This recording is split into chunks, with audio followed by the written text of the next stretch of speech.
Masih dalam Kompas Aceh, Saudara di Reskrimsus Polda Aceh telah mengantongi identitas pemasang jerat babi yang mengakibatkan 3 ekor harimau Sumatera mati di kawasan hutan lindung Desa Ibuboh, Kecamatan Meke, Aceh Selatan.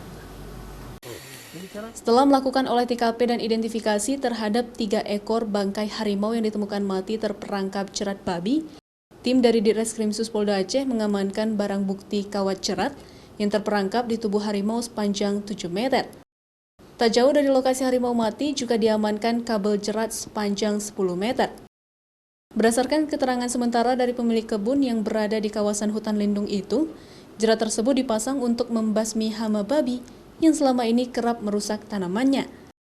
Pemilik kebun yang memasang jerat babi hingga mengakibatkan 3 ekor satwa kunci mati terperangkap, kepada polisi mengaku juga tidak mengetahui kawasan kebunnya merupakan lintasan harimau, sehingga ia tak sengaja memasang jerat untuk harimau.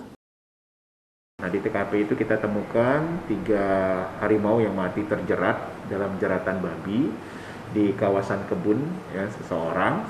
Nah, dari TKP kita olah, kemudian mayatnya dari harimau tersebut kita dibawa bersama tim gabungan dari BKSDA dan kehutanan, kita bawa untuk dilakukan penelitian apa penyebab kematian. Kemudian juga kita dari TKP kita juga temukan kawat yang menjerat harimau tersebut sepanjang 7 meter dan juga sisanya lagi jeratan sepanjang 10 meter kawat itu untuk jeratan babi.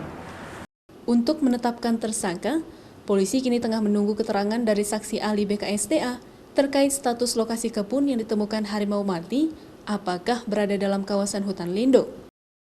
Raja Umar, Kompas TV, Banda Aceh.